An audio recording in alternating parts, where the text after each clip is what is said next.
और सच्चे अच्छे अर्थों में आज हम लोगों ने उनको श्रद्धांजलि देने की कोशिश की। मुझे 1973 और 74 का वो दिन याद है जब देश भर में युवा आंदोलनों का दौर चला और वो वैचारिक आंदोलन, और ऐसा लग रहा था कि इन युवा आंदोलनों से देश की तकदीर बदल गई। उसमें सबसे तेजस्वी आंदोलन समाजवादी में था। समाजवादी युवजन सभा उन दिनों देश का सबसे लड़ाकू, सबसे वैचारिक, सबसे सैद्धांतिक नौजवानों का संगठन। उन दिनों के सारे नेताओं की चर्चा यहाँ हुई। देवव्रत मजूमदार 1967 में बनारस हिंदू यूनिवर्सिटी के अध्यक्ष चुने गए थे और एक अंग्रेजी हटाओ आंदोलन, एक वैचारिक आंदोलन, अंग्रेजी में काम न होगा फिर से देश गुलाम न होगा, ऐसा नारा चला कि गांव गांव हर नौजवान बच्चा यही नारा लगा। उनके दिमाग में आया कि अंग्रेजी हमारी गुलामी और उसको यहाँ से जाना चाहिए। पूरे देश में एक नई हलचल हुई। वो हलचल इतनी तेजी से बढ़ी सारे देश में कि उत्तर भारत के लगभग सभी विश्वविद्यालयों में समाजवादी युवजन सभा का कथन। विश्वविद्यालयों में नहीं, कॉलेजों में भी समाजवादी युवजन सभा के अध्यक्ष ज्ञान प्रकाश दुबे यहाँ बैठे थे। ये डीएवी कॉलेज छात्र संघ के अध्यक्ष 73 या 74 के बाद। गिरिराज यादव हम लोग के बीच नहीं, वो भी यही अध्यक्ष चुने गए। वो दौर ऐसा चला कि जिस दौर में शरद जी चुने गए 1974 में, उसी साल लालू यादव भी पटना विश्वविद्यालय छात्र संघ के अध्यक्ष। उन्हीं दिनों इलाहाबाद में मोहन सिंह पहले हो गए, विनोद चंद्र दुबे भी पहले हो गए थे। हाँ, डॉक्टर मुन्ना हो। तो वो दौर ऐसा चला कि जिसकी लहर में सारे देश के नौजवानों आते थे, जिसको हम लोग जेपी आंदोलन जानते हैं। ये वास्तव में समाजवादी युवजनों का आंदोलन, जिसको गोविंद जी जयप्रकाश जी, जिसको उन्होंने संपूर्ण क्रांति का नारा दिया, उसका सिपाही कौन? उसके सिपाही तो समाजवादी युवजन सभा के लोग। समाजवादी युवजन सभा ही उस आंदोलन की वाहक थी और उसी आंदोलन के ऊपर शरद यादव, इसकी भी चर्चा हुई। लेकिन इस चर्चा को आज के संदर्भ से भी बहुत सारे साथियों ने जोड़ा है और आज उसको जोड़ना जरूरी है कि शरद यादव ने जो सिलसिले को आगे बढ़ाया, उस सिलसिले को अगर हम आगे नहीं बढ़ा पाएंगे तो इस बात का कोई मतलब नहीं। आज उत्तर प्रदेश में इस साल किसी भी विश्वविद्यालय में चुनाव नहीं, किसी भी कॉलेज में चुनाव नहीं हुआ है। बिना किसी घोषणा के चुनाव बन सकते और छात्र संघों का चुनाव कराया जाए, इसको लेकर इलाहाबाद में पिछले 2 साल से आंदोलन चल रहा है। देश का सबसे बड़ा विश्वविद्यालय है काशी हिंदू विश्वविद्यालय। 34 साल से यहाँ कोई चुनाव नहीं हुआ और उसका नतीजा क्या हुआ? जहाँ छात्र संघ आंदोलनों से नौजवानों में एक जागृति रहती थी, विश्वविद्यालयों में भ्रष्टाचार नहीं होता था, नियुक्तियों में धांधली नहीं हो पाती थी, वहाँ जगह खाली होने की वजह से सारे विश्वविद्यालयों में भ्रष्टाचार, नियुक्तियों में धांधली का सिलसिला चलता है। और जहाँ विश्वविद्यालयों में एक समय नौजवानों की हलचल थी, वहाँ आज विश्वविद्यालयों में असामाजिक तत्व। मामला हाई कोर्ट गया और तब तक वो वाइस चांसलर यहाँ से उनका टर्म पूरा हो गया, वो इलाहाबाद। अभी मुझे पता चला है कि ये सिलसिला आजमगढ़ विश्वविद्यालय अभी ठीक से चालू नहीं हुआ है, लेकिन यहाँ भी चालू हो गया। सिवनी कॉलेज में भी शायद मेरे मित्रों ने बताया कि और कुछ कॉलेजों में जहाँ इस तरह की नियुक्तियां हो रही हैं उसके खिलाफ आजमगढ़ में आंदोलन चल रहा है और उसकी जांच भी बैठ गई है। देखिए जांच में क्या रिपोर्ट आती है, क्या सूचना। और ये बात यही नहीं रुकी है। आप जानते हैं आज से करीब 2 महीना पहले काशी हिंदू विश्वविद्यालय में आईटी की एक छात्रा के साथ बलात्कार की घटना। इस विश्वविद्यालय को खुले 108 साल हो गए।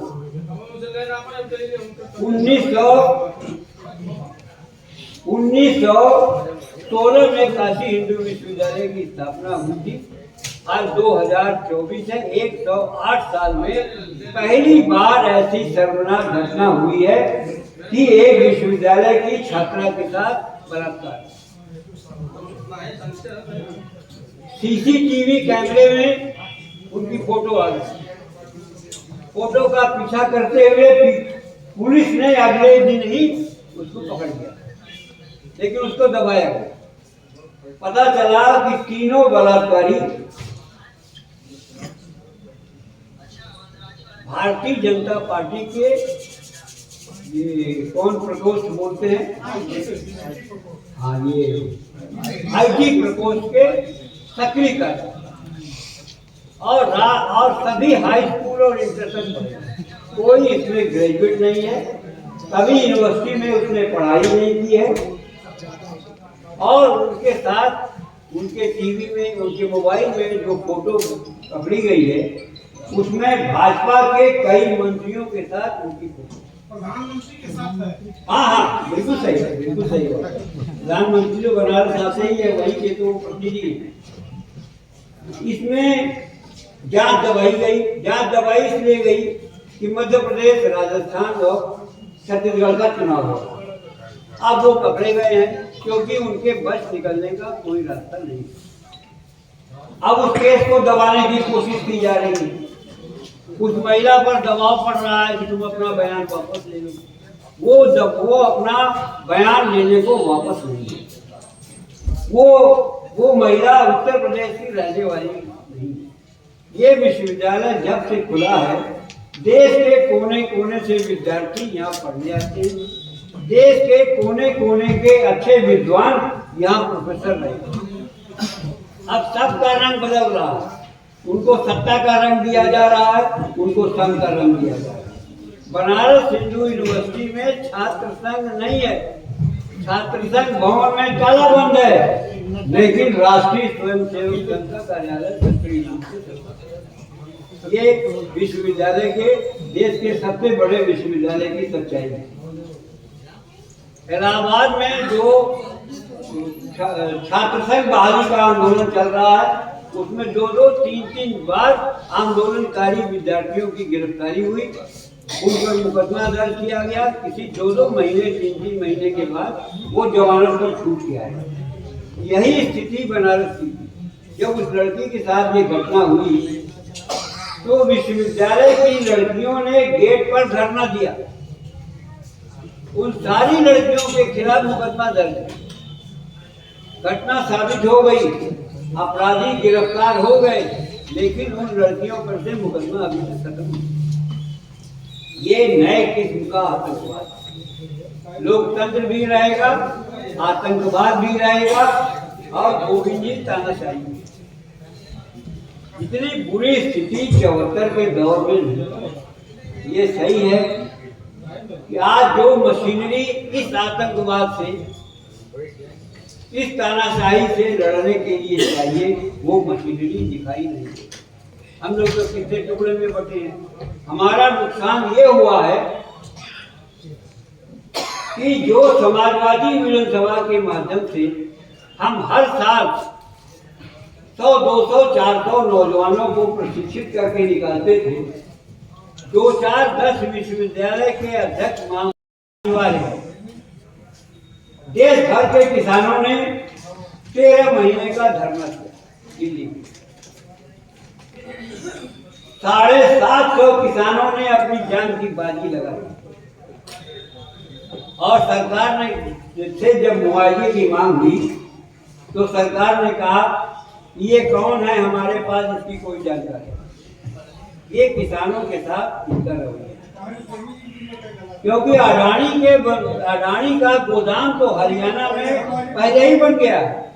वो अडानी का बंदरगाह बनकर पहले से तैयार है कि ये कानून पास होगा और सारा गल्ला जो सरकार खरीदती है वो अडानी खरीदेगा और गल्ले का सबसे बड़ा व्यापारी भी अडानी। आज मोदी और अडानी दोनों नाम मिलकर एक नाम है। जहां आंदोलन चल रहा है वहां एक शब्द निकल रहा है, नूरानी। अभी बंबई में महिम जो गरीबों की बस्ती है उसके उद्धार का काम वहां अडानी को दे दिया गया। सड़कों पर वहां आंदोलन शुरू हो गया और वहां का गरीब अपनी झोपड़ी छोड़ने को तैयार नहीं। तो वहां लड़ाई हो रही है, लड़ाइयां देश भर में शुरू हो रही है। किसानों ने फिर नोटिस दिया है कि हम 15 फरवरी से फिर आ रहे हैं। तुमने जो न्यूनतम मूल्य देने का विधान बनाने का वायदा किया था अभी तक नहीं पूरा था। आजमगढ़ के लोग भी उस धरने में गए थे, मैं भी जाके उस धरने में बैठा। बनारस से भी लोग गए थे, पूर्वांचल के गाजीपुर और देवरिया के किसान भी गए थे। तो इस धरने में जो लग रहा है ये एक नया मोर्चा खुल रहा है और यही किसान मोर्चा उनको पराजित करेगा। लेकिन इससे भी ज्यादा जरूरी है कि नौजवानों की विश्वविद्यालयों और विद्यालयों में एक नई मोर्चेबंदी शुरू हुई। जो मोर्चेबंदी मूल्यों पर, सिद्धांतों पर, बराबरी के सिद्धांत पर आधारित होगी, तभी हम इनको सत्ता से हटा पाएंगे। इनको साथियों, यहाँ मंदिर की भी चर्चा है। जयप्रकाश जी नहीं चलेगा, हाँ सो रहे। जयप्रकाश जी सोएंगे तो क्रांति कैसे होगी? वो इस देश में उसका प्रयोग किया जा रहा है। किसान, मजदूर और नौजवान उनके हिट लिस्ट में। तो जो हिट लिस्ट में है उसको एक होकर अब जवाबी हिट की तैयारी करें। तो हमने जैसे एक प्रस्ताव किया है, मुन्नू जी आप ही को विद्यार्थी हैं, जैसे हमने एक प्रस्ताव पास किया कि ये छात्र संघों का चुनाव पिछले सरकार बहाल किया है, इसकी शुरुआत भी हम लोग आजमगढ़ से। ज्ञान प्रकाश दुबे कहाँ गए? ज्ञान प्रकाश दुबे डीएवी कॉलेज छात्र संघ के अध्यक्ष थे, बड़े क्रांतिकारी दौर के। उसी आंदोलन के, उसी दौर के, जब समाजवादी जनसभा का आंदोलन चल रहा था, आजमगढ़ के हर कॉलेज में भी हम ही लोग छाए हुए थे और हर अध्यक्ष हमारा होगा। साथियों, जो प्रस्ताव पास हुआ है इसकी शुरुआत के लिए कोई जो बैठक हो, जो आंदोलन हो, वो भी आजमगढ़ में हो। ये मांग यहाँ लगभग सभी वक्ताओं ने की है। इसलिए मैं चाहूंगा कि ज्ञान प्रकाश दुबे इसकी जिम्मेदारी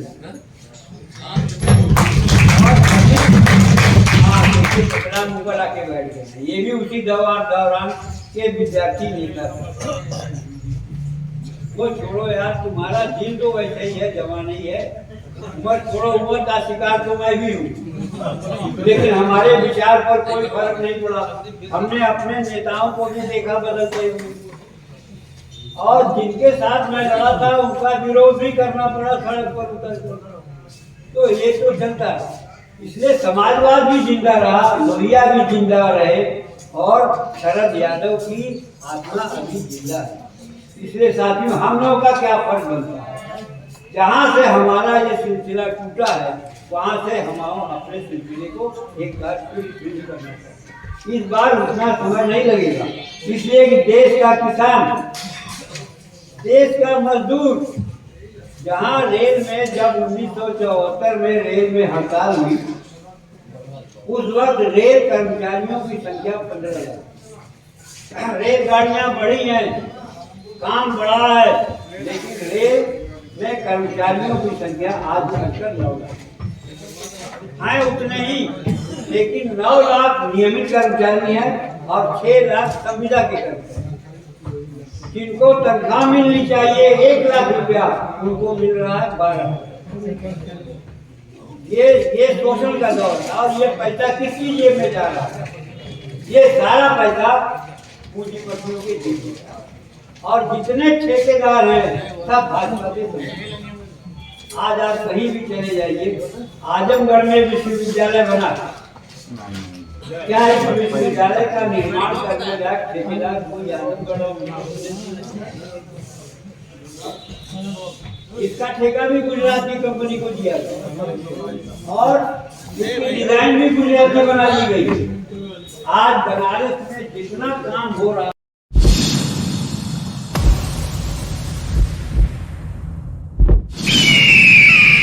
आप देख रहे हैं शार्प रिपोर्टर।